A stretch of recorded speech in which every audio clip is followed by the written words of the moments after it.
Ladies and gentlemen, अस्सलाम वालेकुम। Welcome to the platform of untold regional. आज हमारे साथ मौजूद हैं प्यारे भाई अब्दुल्ला, जो कि एक बार फिर से अनटोल्ड ओरिजिनल के गेस्ट बने। Thank you so much Abdullah भाई। थैंक यू सकलैन भाई, थैंक यू। और वैसे कंग्रेचुलेशन आपको, आप 8वें नंबर पे आए हैं, टॉप हुए हैं नीचे से वर्ल्ड टेस्ट चैम्पियनशिप में 9वें पे। तो क्या कहेंगे आप इसके बारे में, क्या हो क्या रहा है ये? एक्चुअली ये रहा है क्योंकि शान मसूद को हमने खुद भी सुना है बहुत ज़्यादा प्रेस कॉन्फ्रेंसेस में इस बारे में बात करते हुए कि हम होम टेस्ट मैचेस जब तक नहीं जीतेंगे तब तक हम आगे नहीं जा पाएंगे। होम टेस्ट मैचेस जीतना सबसे इंपॉर्टेंट चीज़ है। फोरमोस्ट हमें घर वाले मैचेस जीतने पड़ेंगे, उसके बाद हम बाहर जाके 2 या 3 मैचेस भी ऑड विन्स ले आएंगे तो हम ऊपर फिनिश करेंगे, पॉसिबली हम टॉप 2 में ही फिनिश कर लें। अब हो क्या रहा है, होम कंडीशंस हमने इस बार चेंज की हैं, थोड़ा सा काम कर रही थी, लेकिन अभी आखिरी टेस्ट मैच जो वेस्ट इंडीज़ वाला है उसमें फिर बैकफायर हो गया हम पे। अब इसमें मेरे ख्याल से ये है क्योंकि नई कंडीशंस हैं, हमारे ख़ुद के जो प्लेयर्स इंटरनेशनली खेल रहे हैं उनको खुद भी एक्सपीरियंस नहीं है, डोमेस्टिक में इस तरह के पिचेस नहीं मिलती। डोमेस्टिक में ज़्यादातर एक तो बॉल ड्यूक का यूज़ होता है जो पेस बॉल के लिए बहुत ज़्यादा इफेक्टिव है, और दूसरा जो पिचेस होती हैं वो पेस फ्रेंडली होती हैं या बैटिंग फ्रेंडली होती है। स्पिन फ्रेंडली पिचेस डोमेस्टिक में नहीं बनती कायदे आज़म ट्रॉफी के मैचेस के लिए। तो मतलब अपने ही प्लेयर्स को प्रैक्टिस नहीं है अपनी ही कंडीशंस में खेलने की, तो I think this is back firing और इसलिए हम ऊपर ही नहीं जा पा रहे। थोड़ा सा इसमें मैं एक चीज़ पूछना चाहूँगा कि देखें, आप विन तो ज़रूर कर रहे हैं, दूसरे तीसरे दिन में ही विन कर रहे हैं, लेकिन आपके किसी भी बैटर का इंडिविजुअल स्कोर नहीं बन रहा। अब ये थोड़ा सा फिशी सा लग रहा है, लेकिन बात यह है कि अगर एक प्लेयर है सेंचुरी बनाएगा, 50 बनाएगा, तो उसके अंदर कॉन्फिडेंस आएगा, फिर वो कोई भी अवे सीरीज़ है उसमें वो ईजिली वो कर सकता है। लेकिन जब उसको यहाँ से ही कॉन्फिडेंस नहीं आता, फॉर एग्जाम्पल हुरैरा को आपने इस बार मौका दिया और वो 4 इनिंग्स में उसके साथ जो हुआ है, ठीक है, तो अब वो कैसे अगली सीरीज़ के अंदर उसके अंदर इतना कॉन्फिडेंस आएगा कि वो ये कर सके आगे? नहीं, बात यह है कि 2-3 दिन में अगर मैच ख़त्म हो रहा है तो अंडरस्टूड सी बात है कि बैटर्स तो नहीं करेंगे रन। बैटर्स का काम है सिर्फ बॉलर्स को सपोर्ट देना। मैच आपके बॉलर्स ने डिसाइड करना है 20 विकेट्स लेके, अगर इतना छोटा मैच ख़त्म हो रहा है तो। और दूसरी बात आपने बात किया कॉन्फिडेंस की, हुरैरा एक्चुअली आई थिंक थोड़ा सा हार्ड लक उसके साथ ये रहा है कि उसने बहुत मुश्किल पिच पर डेब्यू किया है। और दूसरी बात ये है कि हुरैरा के ख़ुद की भी थोड़ी सी गलती है क्योंकि यू शुड नो कि आप इंटरनेशनल स्टैंडर्ड पे खेल रहे हैं। और जो पहला टेस्ट मैच था, पहली इनिंग्स पाकिस्तान की थी, उस इनिंग्स में बैटिंग इतनी मुश्किल नहीं थी एक्चुअली। रिजवान ने 84 किया था, साउद ने मेरा ख्याल 80 ऑड किए थे रन्स, और पहले टेस्ट की पहली इनिंग्स में इतना ज़्यादा बॉल स्पिन नहीं हो रहा था। तो I think Hurairah could capitalize on the start he got. He actually didn't get any start at all. अगर उनको स्टार्ट मिलता तो he could have capitalized on it, लेकिन वो नहीं कैपिटलाइज कर सके। तो I think he is been unlucky, और लेकिन I think he needs to know कि उनको कितना काम करना चाहिए। अच्छा, ऐसे भी है ना कि आपने बॉलर्स वाली ये बात कही है, अब ये सारे स्पिन बॉलिंग के डिपार्टमेंट है जो कि आपको मैच जिता रहा है। फास्ट बॉलिंग डिपार्टमेंट की फिर दोबारा से वो बात हो रही है कि उनको नहीं, इतना चांस भी नहीं मिल रहा, ना उनके लिए ये कंडीशंस हैं कि वो यहाँ पे आके बॉलिंग करा सकें।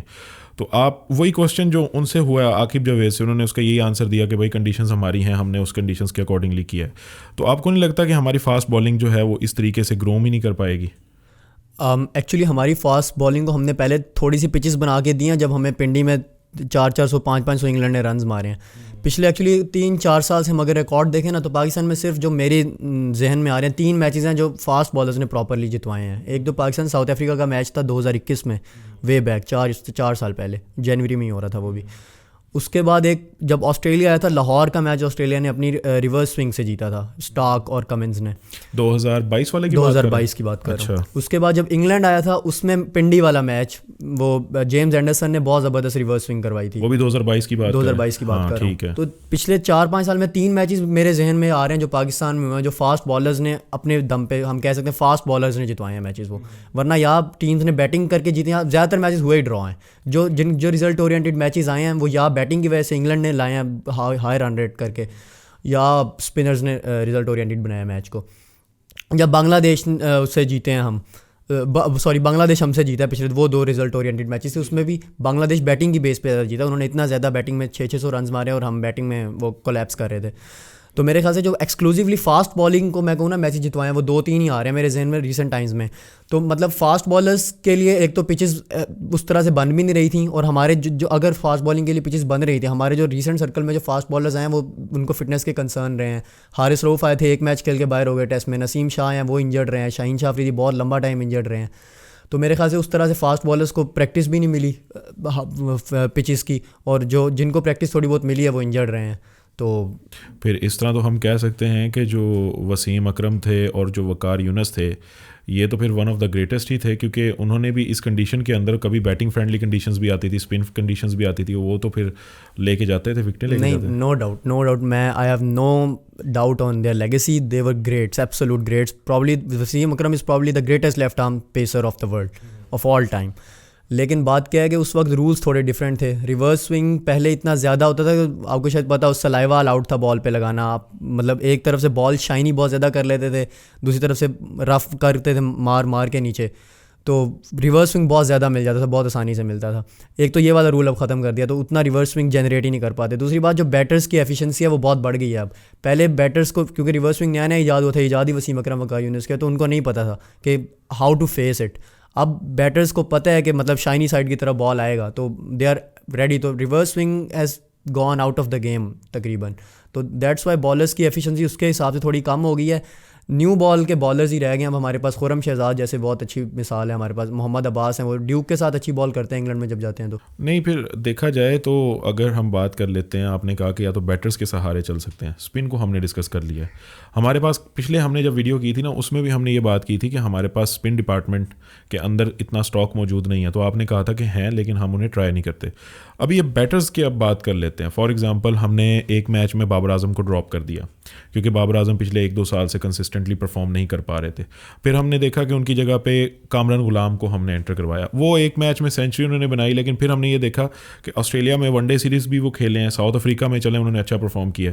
लेकिन एक चीज़ जो वो कर रहे हैं ना, वो अब थोड़ा सा मतलब वो बॉलर के माइंड के ऊपर हावी होने की कोशिश कर रहे होते हैं डिफरेंट एक्शंस के साथ ना, लेकिन वो फिर इतना लंबा चल नहीं पाते, जिसकी वजह से अब देखें कि वो 100 के बाद उनके कोई रन्स ही नहीं है, ना उनके ओडीआई में रन्स हैं 1-2 इनिंग्स के अलावा।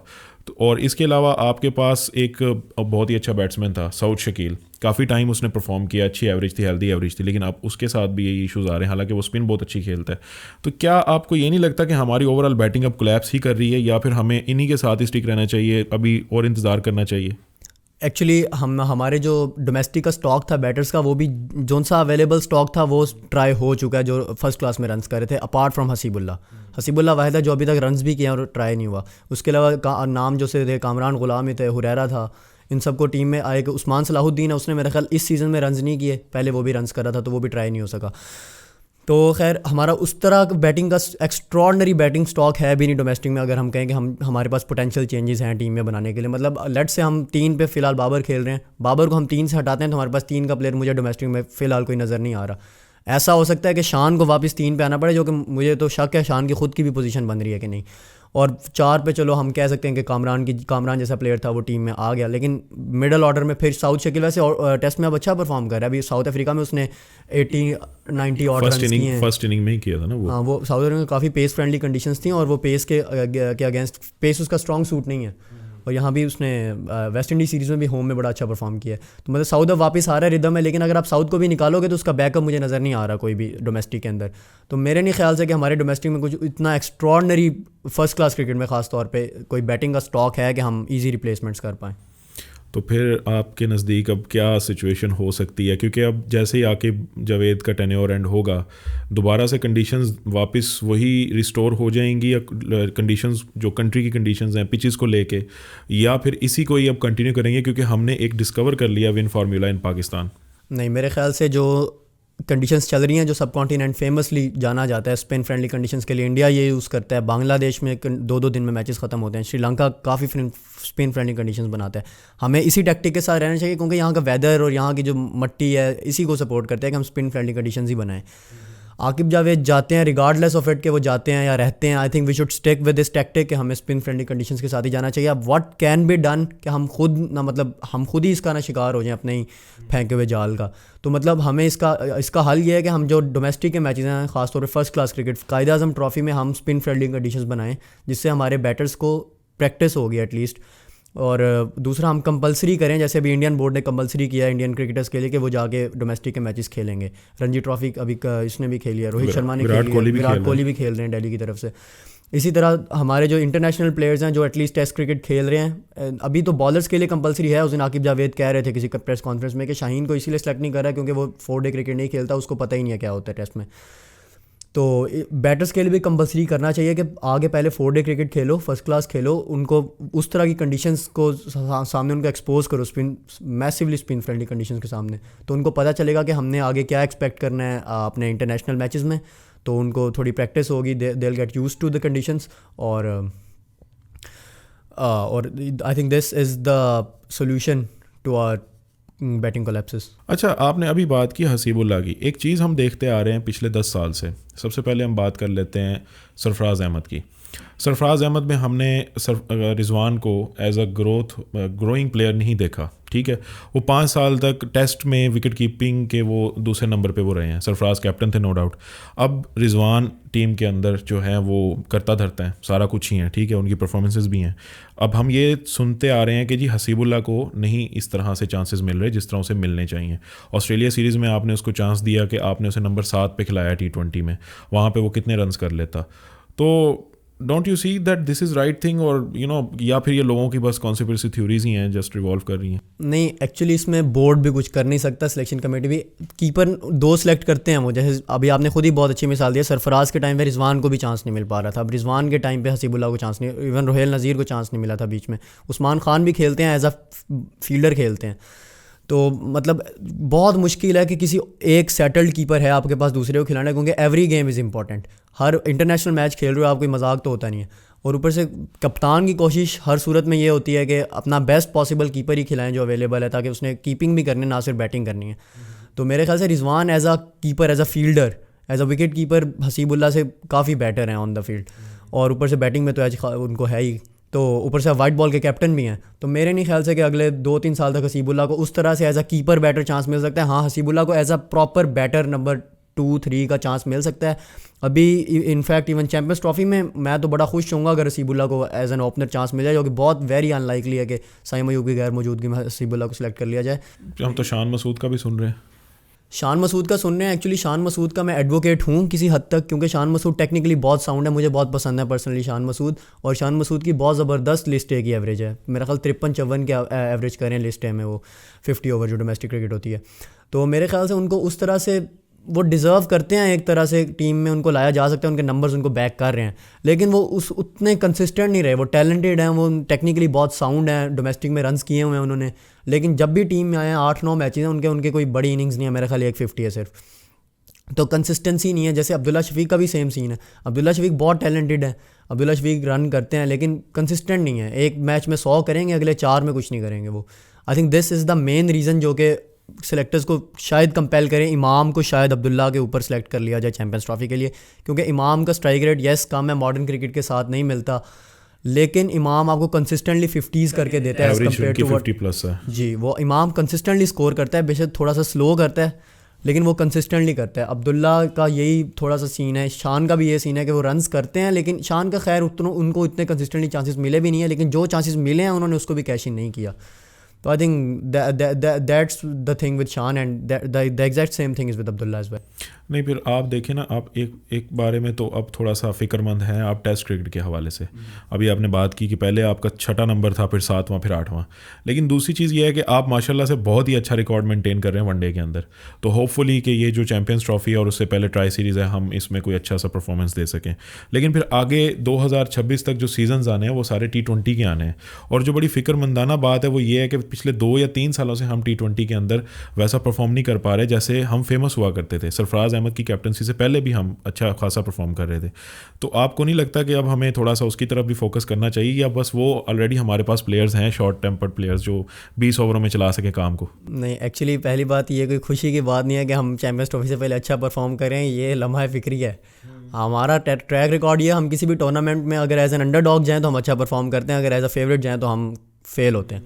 तो आई वुडंट वांट कि मेरी team as a favourite Champions Trophy में एंटर हो रही है, जो कि ऑब्वियसली हो रही है। पाकिस्तान वन ऑफ फेवरेट्स है to win the Champions Trophy, लेकिन I am not very happy saying this. अच्छा, दूसरी बात ये है कि आपने कहा है जो हमारा अगला जो सीज़न है चैम्पियंस ट्रॉफी के बाद वो मेजरली 2026 के वर्ल्ड कप तक T20 का है और टेस्ट का है, 27 का जो टेस्ट चैम्पियनशिप है उसका। अब इसमें T20 की आपने परफॉर्मेंस किया है कि बिल्कुल ख़राब जा रही है, बहुत। हम ऑस्ट्रेलिया से हारे हैं, जिम्बाब्वे से एक मैच हारे हैं, साउथ अफ्रीका से 3-0 मेरे ख्याल से हारे हैं, या 2-1 हारे हैं, शायद हारे हैं, बहरहाल मुझे अब एग्जैक्ट नंबर भूल गए। अब इसका ये सीन है कि थोड़ा सा हम इसको रिजवान को थोड़ा सा लेवरेज यहाँ पे दे सकते हैं एज अ कैप्टन, क्योंकि T20 उनको भी पता है अभी हम 2 साल तक कोई बड़ा इवेंट है नहीं, तो और T20 टीम थोड़ी बिल्डिंग फेज़ में है, वो टीम नई बना रहे हैं, दोबारा से नए नए लड़के हमने देखे हैं टीम में। हसीबुल्लाह को चांस मिला था, ये वापस आया था, तैयब ताहिर को चांस मिला था, उस्मान खान को चांस मिला अच्छी तरह, अब्बास आफरीदी आए टीम में, उस्मान खान को मिल रहे हैं,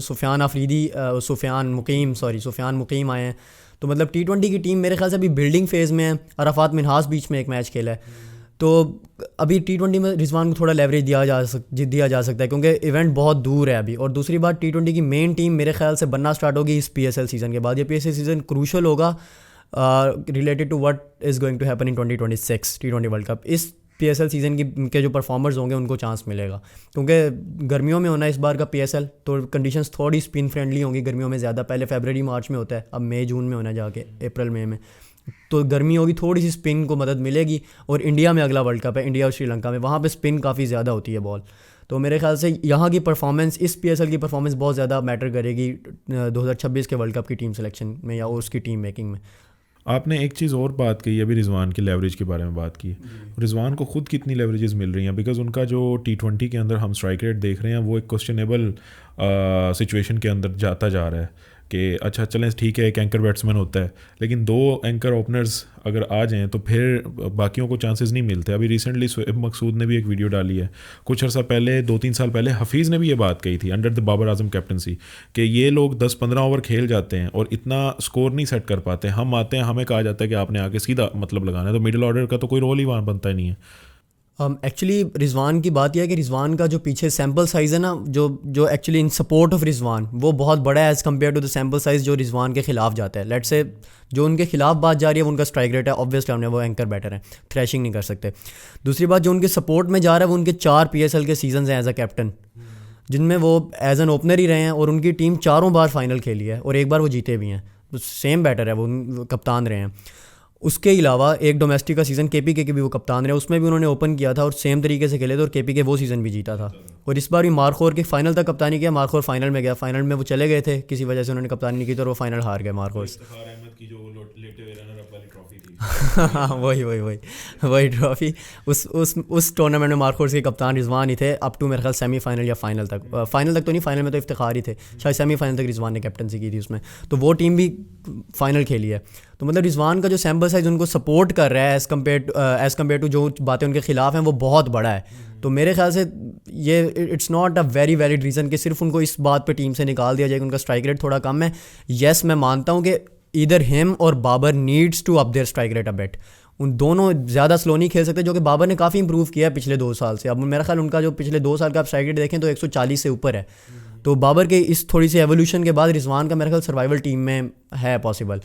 अभी बाबर को 2024 की ICC की T20 टीम में भी शामिल किया गया इसी बेसिस पे कि उनके रन्स भी होते हैं और स्ट्राइक रेट भी अच्छे से करते हैं वो। तो मेरे ख्याल से अब बाबर उस तरह के बाबर नहीं रहे जैसे होते थे, तो उनके साथ रिजवान का एडजस्ट होना मुश्किल था। अब जो बाबर न्यूली फॉर्म्ड बाबर हैं उनके साथ रिजवान का एडजस्ट होना कंपैरेटिवली आसान है, और रिजवान अब कप्तान भी हैं। लेफ्ट आर्म स्पिन के साथ बाबर आजम का बहुत प्रॉब्लम आ रहा है। मतलब कितनी बार ऐसा हो चुका है, लास्ट वर्ल्ड कप में भी हमने देखा, ODI वर्ल्ड कप में भी, कि वो मल्टीपल टाइम नेदरलैंड के अगेंस्ट भी थे, आई थिंक सो श्रीलंका के अगेंस्ट भी थे, वो लेफ्ट आर्म स्पिन के अगेंस्ट वो बहुत ज़्यादा स्ट्रगल कर रहे हैं। तो अब दूसरी तरफ आपने ये बात कही है कि बाबर आजम जो है वो बेटर होते आ रहे हैं, उनकी स्ट्राइक रेट भी बेटर होती आ रही है, तो दोनों चीज़ें आपस में पैरेलल हो रही, परपेंडिकुलर हो रही हैं, पैरेलल नहीं हो रही, तो इसमें फिर क्या होगा? एक्चुअली ये भी एक थ्योरी है, मैं आई एम नो एक्सपर्ट, मैंने कोई बहुत ज़्यादा डोमेस्टिक क्रिकेट नहीं खेली, मैंने क्लब लेवल की क्रिकेट खेली हुई है सिर्फ।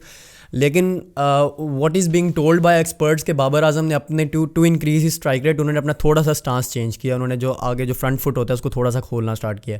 अब उसके फ्रंट फुट खोलने की वजह से वो वल्नरेबल हो गए हैं, जोन सी बॉल अंदर आती है उनको, तो लेफ्ट आर्म स्पिनर की जोन सी आर्म बॉल होती है जो स्पिन नहीं होती उस पर वो फंसते हैं, उनका डिफेंस थोड़ा वीक हो गया है इस कोशिश में कि उनका स्ट्राइक रेट थोड़ा ऊपर जाए। तो मेरा ख्याल इसलिए दोनों बातें साथ साथ हो रही हैं, स्ट्राइक रेट भी बेहतर हो रहा है, लेकिन वो लेफ्ट आर्म स्पिन, सिर्फ लेफ्ट आर्म स्पिन नहीं, जो पेसर्स की भी बॉल अंदर आ रही है उस पर भी फंस रहे हैं वो थोड़ा। और वो उसमें वो एज वाली बॉल्स भी शामिल है, जैसे इंडिया के अगेंस्ट एज हो गया था बिल्कुल आखिर में, हालांकि वो किसी दौर में उनकी एक्सपर्टी थी कि वो यूं फ्लिक करते थे, वो पीछे थर्ड मैन की तरफ, वो उनको बाज ही नहीं आ रहे, वो अभी भी उनकी एक्सपर्टीज़ है। मेरे ख्याल साउथ अफ्रीका में 2-3 शॉट्स खेली हैं उन्होंने अच्छी, पीछे चौके हुए भी हैं। जैसे 2024 के T20 वर्ल्ड कप में वो अच्छी खासी शॉट थी, उन्होंने मेरा ख्याल फील्डर नहीं देखा था या पता नहीं क्या था, वो बल्ले के बीच से शॉट गई थी, guided it towards third man, वो उन्होंने एच तो नहीं किया था, लेकिन वो सीधा सूर्य कुमार यादव के हाथ में गई थी। तो मेरे ख्याल से कोई मसला नहीं है, वो ब्रेनलेसली उन्हें शॉट्स लगाई हैं 2-3 जिसकी वजह से वो पीछे आउट हुए हैं, लेकिन वो मेरा ख्याल अभी भी सही खेल रहे हैं वो। अच्छा, अब बात कर लेते हैं थोड़ी चैम्पियंस ट्रॉफी के हवाले से। अभी हमारे ग्राउंड्स कंस्ट्रक्ट हो रहे हैं और 24/7 वर्क हो रहा है, और हर दिन जो है मिरेकलसली हम देख रहे हैं कि नई नई चीज़ें आ रही हैं। तो अब तकरीबन हमारे 3 स्टेडियम्स हैं इस बार जो चैम्पियंस ट्रॉफी के हैं। तो पहले तो आप ये बताएं आपकी फेवरेट टीम कौन सी होगी इस बार? शोर तो बड़ा मच रहा है। मुझे ऑनेस्टली लगता है इधर ऑफ पाकिस्तान और ऑस्ट्रेलिया। ओके, तो आप पहले टॉप 4 फाइनल वो करें ना, सेमीफाइनलिस्ट में। टॉप 4 लेट्स होप इंडिया ना हो, क्योंकि मैं चाहता हूँ फाइनल पाकिस्तान में ही हो, लेकिन मुझे लग रहा है कि इंडिया होगा टॉप 4 में, लेकिन एज अ पाकिस्तानी मैं चाहता हूँ इंडिया पहले स्टेज से बाहर हो जाए। ओके क्योंकि I honestly want final to be conducted in Lahore. तो India, I think Pakistan, South Africa और Australia. What about Afghanistan? Well, Afghanistan can be an underdog. Afghanistan को आप बिल्कुल कम नहीं हाँक सकते। अगर ऑस्ट्रेलिया या साउथ अफ्रीका में से किसी एक को अफगानिस्तान अपसेट कर दे, आई डोंट थिंक हम इसको अपसेट अब कह सकते हैं, क्योंकि वर्ल्ड कप में उन्होंने दोनों को हराया है T20 वर्ल्ड कप में। लेकिन अगर अफगानिस्तान इन दोनों में से किसी एक को हरा दे तो you can replace that team. बात तो टेम्परामेंट की आती है ना, ODI temperament is different. T20 की गेम डिफरेंट है, लेकिन ओडीआई में अफगानिस्तान ने पिछले जो वर्ल्ड कप हुआ है बहुत अच्छी परफॉर्मेंसेस दी हैं। पाकिस्तान को हराया, इंग्लैंड को हराया, ऑस्ट्रेलिया को तकरीबन हरा दिया था 97 पे, तो मैक्सवेल ने बचा लिया उन्हें। तो अफगानिस्तान का ओडीआई में भी कोई इतना बुरा हाल, उनके बहुत अच्छे बैटर्स आ गए हैं, रहमानुल्लाह गुरबाज, इब्राहिम जादरान, इब्राहिम बहुत अच्छा बैटर है, रिलायबल बैटर्स आ गए उनके पास। तो मेरा ख्याल अफगानिस्तान को कम नहीं हाँक सकते आप। उनका ग्रुप बहुत मुश्किल है, अगर वो शायद पाकिस्तानी ग्रुप में होते तो I might have made them favourites above India. Okay, लेकिन इंडिया के अगेंस्ट, अच्छा एक ये भी बड़ी मज़े की बात है, हम देखते हैं कि अफ़गानिस्तान बहुत अच्छा परफॉर्म कर रहा होता है against Pakistan, Australia, England. India के अगेंस्ट उसकी जो परफॉर्मेंस होती है वो हमेशा से वैसी होती है जैसे एक्सपेक्ट किया जाता है। अब यहाँ पे अब जाहिर सी बात है, शायद वो प्रेशर में आ रहे हो, कुछ भी रीज़न हो सकती है, लेकिन लोगों ने कहना देखा, हमने कहा था ना ये इंडिया के अगेंस्ट चलेंगे ही नहीं। तो क्या ये वाकई हो रहा है या बस हमारी ये लोगों की वही कॉन्स्पिरेसी थ्योरीज ही हैं? नहीं, ये कॉन्स्पिरेसी थ्योरीज ही हैं, ऐसा तो पॉसिबल नहीं है। लोग तो कहते हैं कि फिक्स करते हैं और इंडिया उनको पैसे देता है BCCI और वो हारते हैं, ऐसा पॉसिबल ही नहीं है। ICC का बहुत ज़्यादा एक्टिव जो एंटी करप्शन यूनिट है, बहुत उनको नहीं पता लग रहा बनते हैं क्या, लेकिन ऐसा नहीं है। मेरा ख्याल वो प्रेशर बहुत ज़्यादा ले लेते हैं। इस पर भी कॉन्स्पिरेसी थ्योरी लगा लेते हैं, ICC का चेयरमैन भी तो इंडियन है। हाँ वो तो अब बना है ना, वो अब बातें तो बहुत पहले से चल रही हैं कि अफगानिस्तान इंडिया से जान के हाथ। जब कोहली ने सेंचुरी की थी वो एशिया कप मेरे ख्याल 22 वाले में, कमबैक किया था, तब कहते थे पैसे लेके करवा दिए सेंचुरी। लेकिन खैर ऐसी तो कोई बात नहीं है, ऐसी कहने भी नहीं चाहिए कोई बात ऐसे हमें। लेकिन मेरे ख्याल से वो इंडिया क्योंकि बहुत बड़ी टीम है एशिया की, तो आई थिंक सबसे बड़ी टीम इंडिया ही है मेरे ख्याल से, बहुत क्रिकेटिंग टर्म्स में भी और वैसे भी मॉनिटरी टर्म्स में भी। तो मेरा ख्याल वो इंडिया का बहुत ज़्यादा प्रेशर ले लेते हैं खेलते हुए, जैसे हम लेते हैं इवेंट्स में इंडिया का। अब हमें तो पैसे नहीं दे रहा होता इंडिया, हम भी हार रहे हैं उनसे कंसिस्टेंटली, इसी तरह मेरा ख्याल वो लेते हैं और इंडिया के। अच्छा, इंडिया को क्या इशू चल रहा है विद पाकिस्तान के? भाई पाकिस्तान में चैंपियन ट्रॉफी होनी, कोई भी आप बड़ा पेज उठा लें, कोई सोशल मीडिया अकाउंट उठा लें, आप कोई भी ऑर्गेनाइजेशन उठा लें, अभी तक आर्टिकल्स चल रहे हैं और उनकी जो हेडलाइन होती है वही होती है कि champions trophy moves out of Pakistan, आगे क्वेश्चन मार्क लगा होता है, पूरा आर्टिकल चल रहा है। आपको पहली बात इंडियन मीडिया का पता है कि वो किस पूरी दुनिया में बदनाम है इंडियन मीडिया के, वो किस तरह से क्वेश्चन मार्क्स यूज़ करते हैं। संजू फिल्म अगर आपने देखा, क्वेश्चन मार्क्स यूज़ करके बात को हाइप देते हैं। ऊपर से पिछले 1 माह से तो उनका जो हॉट टॉपिक ही है कि साइम अयूब सेलेक्ट होंगे या नहीं होंगे, चैंपियंस ट्रॉफी पाकिस्तान में होगी या बाहर होगी, कितने स्टेडियम्स बनेंगे, सीट्स लगेंगी, वो पेंट हुआ है कि नहीं हुआ, उनका तो टॉपिक ही ये चल रहा है। पता नहीं उनका क्या मसला है। पहले उन्होंने फुल कोशिश की है कि अपने जो पॉलिटिकल प्रोपेगेंडाज हैं उनको यूज़ करते हुए चैंपियंस ट्रॉफी पाकिस्तान के बाहर लेके जाए। वो उसमें किसी हद तक कामयाब हुए भी हैं, इंडिया के मैचेस बाहर ही होंगे। लेकिन आई थिंक पाकिस्तान अगर कामयाब हो जाता है अपने मैचेस इंडिया से बाहर करवाने में, जो कि 26 का वर्ल्ड कप इंडिया और श्रीलंका दोनों शेयर कर रहे हैं होस्टिंग उसकी, तो अगर पाकिस्तान किसी तरह कामयाब हो जाता है, जो कि मोहसिन नकवी ने कहा, हमने रिटर्न लिया हुआ है उनसे कि हमारे मैचेस श्रीलंका में ही होंगे, और अगर पाकिस्तान फाइनल में क्वालिफाई करता है तो फाइनल श्रीलंका में ही होगा, कोलंबो में होगा। अगर पाकिस्तान 26 में ये काम करने पे कामयाब हो जाता है तो मेरे ख्याल से जो 25 की जो विन है पाकिस्तान की है, जो भी इंडिया के मैचेस बेशक बाहर भी हो रहे हैं, तो पॉलिटिकल प्रोपेगेंडाज इंडिया के नहीं चले तो मेरे ख्याल से अब वो दूसरे हथकंडे अपना रहे हैं कि दूसरी टीम्स को इन्फ्लुएंस किया जाए कि अभी इनके स्टेडियम्स ही रेडी नहीं है, लिहाजा यहाँ से बाहर लेके जाओ। तो मेरे ख्याल ये इंडियन मीडिया ने करना है। नहीं, फिर ये एक चीज़ और भी तो यहाँ पे है ना कि जो आपके 2026 का आपने वर्ल्ड कप की बात की है, मैनी टाइम्स इट हैपन्स कि भाई स्टेटमेंट पाकिस्तानी ही देते हैं कि हम ये कर देंगे वो कर देंगे, बाद में पूरा नहीं होता। तो आपको लगता है कि हमारा स्टांस कामयाब हो जाएगा 2026 में, हम इंडिया से बाहर जा सकेंगे? एक्चुअली इसमें 2 बातें हैं। पहली बात यह है कि जो आपने पहले ऐसी बातें देखी हैं वो एशिया कप की थी, 2023 का शायद आप रेफरेंस दे रहे हैं मुझे। उसमें भी होस्टिंग पाकिस्तान के पास थी, लेकिन एशिया कप इंडिया बाहर खेलने गया था। उसके बाद वर्ल्ड कप हुआ था और पाकिस्तान ने कहा था हम नहीं जाएंगे, लेकिन पाकिस्तान इंडिया खेलने गया था। वो पहली बात वो एशिया कप था, ACC। उसमें ACC का ICC से कोई ताल्लुक नहीं है। ICC का इवेंट था वर्ल्ड कप और ACC का इवेंट था एशिया कप, तो दोनों का कोई आपस में कोई रिलेशन नहीं था। दूसरी बार, इस बार जो ICC का चेयरमैन है वो है जय शाह। अब ICC का काम सिर्फ इंडिया को प्रमोट करना नहीं है, ICC का काम क्रिकेट प्रमोट करना है। और क्रिकेट की प्रमोशन एक ही तरह से हो सकती है अगर इंडिया और पाकिस्तान दोनों मैच खेलेंगे तो मेरा ख्याल जय शाह को ख़ुद भी काफ़ी ज़्यादा कॉम्प्रोमाइज़ करने पड़े हैं। वो चाहते थे या नहीं चाहते थे एज अ पर्सन, लेकिन उनको एज एन ऑर्गेनाइज़र ये अफोर्ड नहीं कर सकते थे कि वो इंडिया और पाकिस्तान का मैच ही ना हो। अगर पाकिस्तान बॉयकॉट करता लेट से तो नहीं चलता, ICC का फंड ही ना इकट्ठा होता।